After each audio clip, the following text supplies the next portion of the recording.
everyone. So today we are going to solve Leetcode POD, and the problem is intersection of arrays 2. So here we are given nums1 and nums2, and there are elements which present in one nums1 also and nums2. We have to take those elements and return those elements storing in the array. And yeah, so here we can see it's not just unique elements, but we have the duplicates as well. So if we are checking for duplicates element, then one element should be counted as one only. Like if this two is getting matched with this two, then on repetition, this two can't be getting matched with this two, or this two can't be matched with this one, because we have already matched the first two of nums 1 with first two of the nums 2, so we can't match with different ones. We have to match one to one only. So here also it is given like 4 and 9 are only matching with this, because it there is only one 4 in the nums 1. That's why in the output also we are getting only one 4. Like here also 9 is also came one time, then in answer also we are having just one, because there is only we have to take the intersection. So let's see the constraints. So in constraints it is given like the nums length, both nums 1 and 2 is differing from 1 to 1000, and their values can differ from 0 to 1000. Okay, before going for the follow-ups, we are going to solve with our brute force approach. So if we go with the brute force approach, we can apply double for loop and then check whether this first element is present or not in the nums2. And once we are getting the element, we are going to just break at that moment only, and make sure that the element which get matched, that should be made to -1, because when we are going for the next iteration and we are going like for 2, if we will check from the first to last, right? So if we are already traversed 2 in and matched with the nums 1, then we have to make sure that this 2 should not get again, and we have to change to this -1 such that it should not get matched again. So let's code it out. So here I have taken the length as n and m, because so we have to traverse in the loop. If we find any match of nums I is equal to nums 2 of j, then we are going to make sure it should be added with in the list, and nums 1 of I and nums 2 of j will become -1, and then we will going to break here only, because we have matched with we got a match for the current element. We have not to make match with others in the nums 2. That's why we have to break here only. And yeah, before adding in the list, we have to make sure that we should define the list. We are using list first because we don't know how many elements going to match, and that's why we don't know the size of the array. And we are going to make sure that size of the array should be equal to list dot size, and then we are going to traverse in the list, and we are going to add those all those values inside the array, and we are just going to return the array. So let's run it here. Okay, this got accepted for these given test cases. Now let's submit it. Okay, so it is showing that it is beating 90% of the solutions, but let's analyze the time complexity and the space complexity.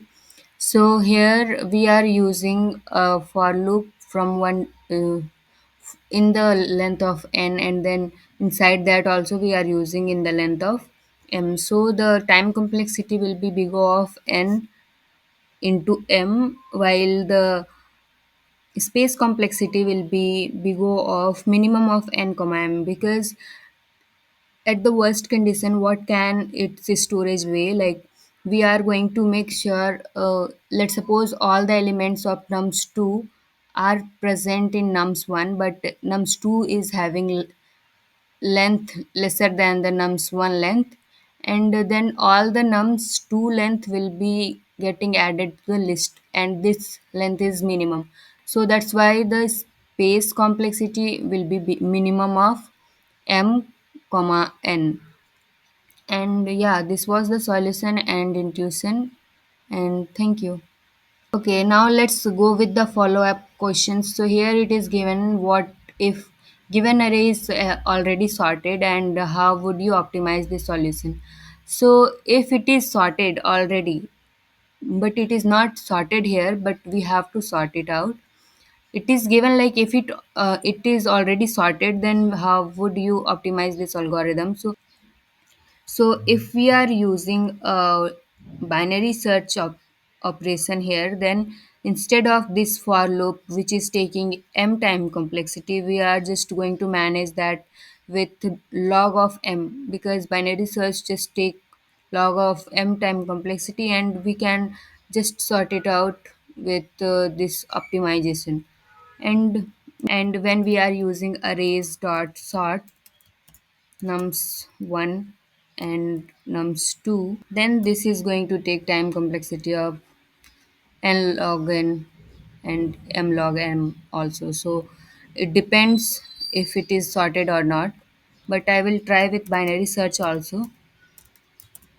We will pass the current element nums 1 of I as a target element and the list, and this list will hold all the values of nums 2.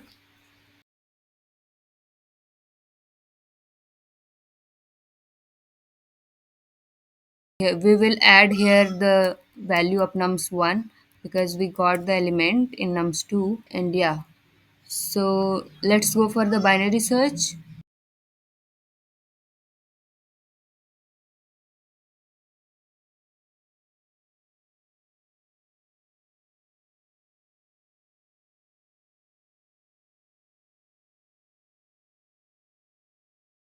List dot get m is equal to target, means we are getting the element at the mid position is equal to the target, then we are going to return the answer,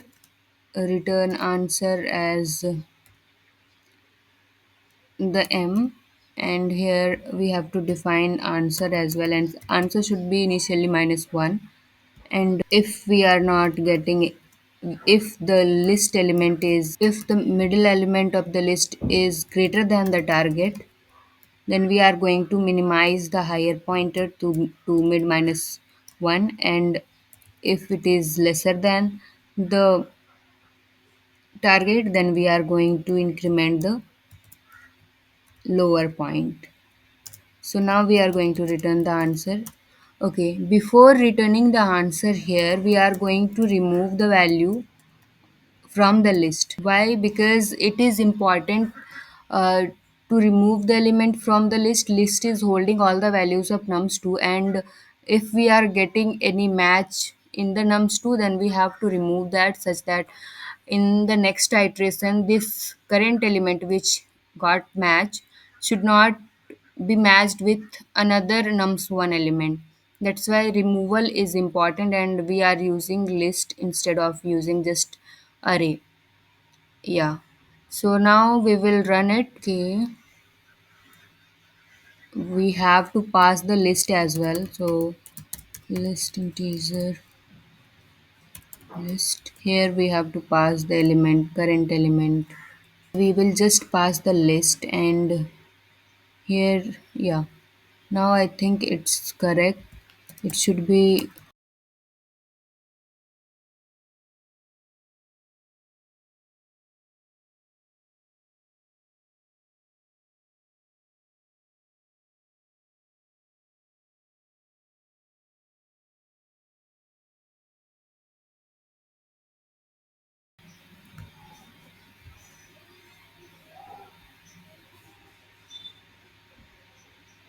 Instead of using list here, answer should.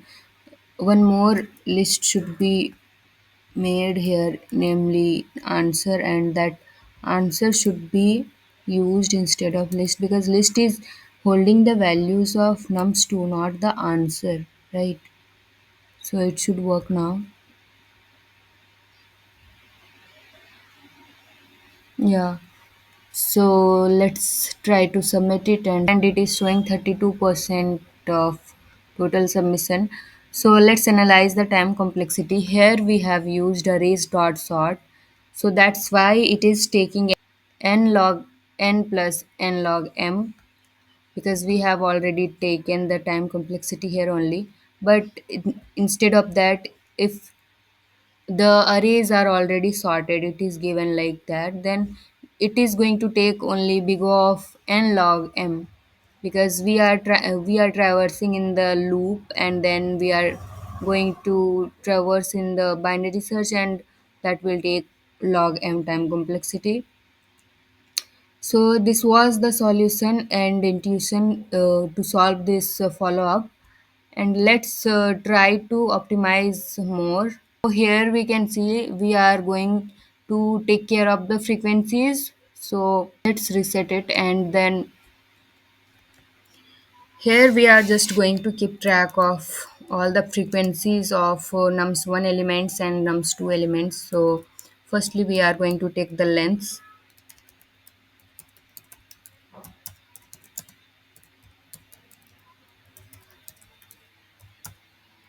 Then we are going to keep track of the frequencies. So for frequencies of nums1 elements. So nums1 elements can vary from 0 to 1000.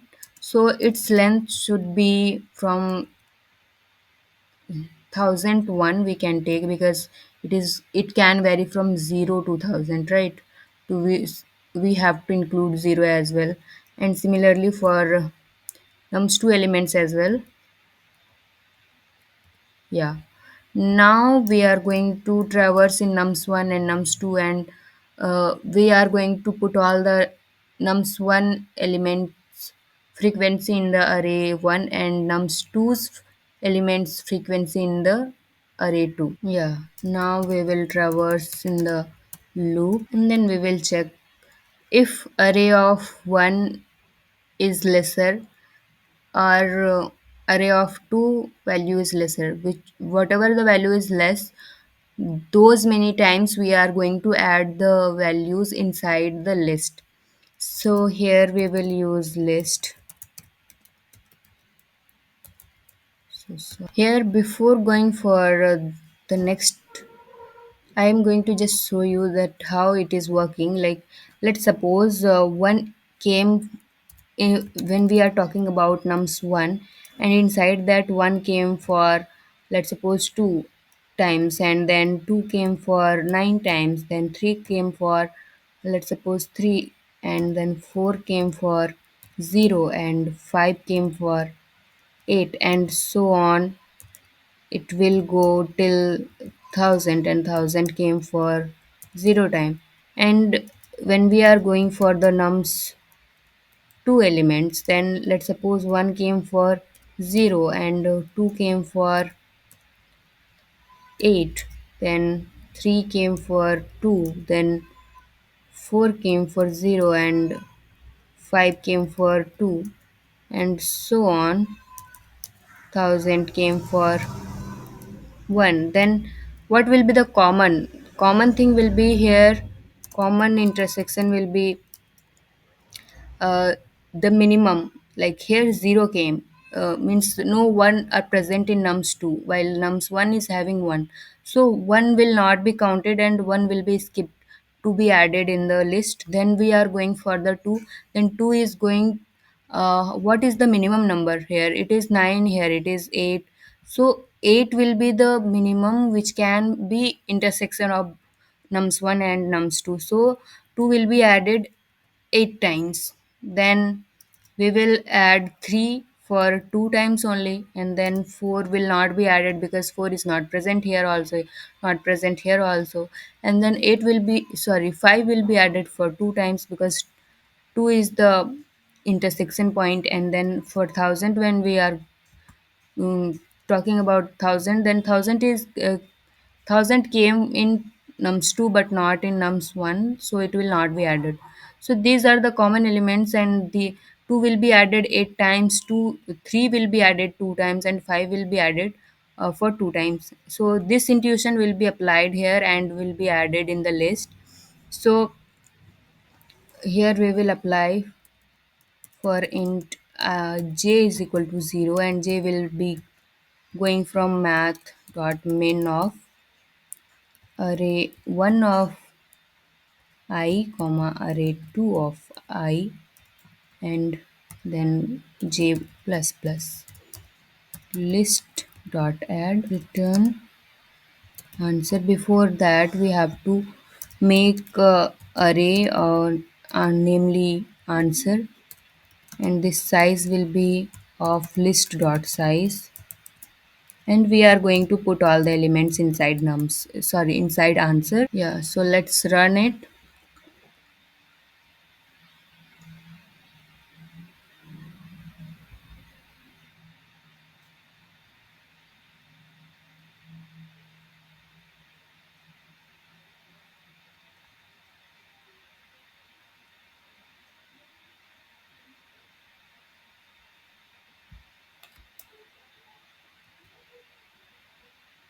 Sorry, here it should be less than.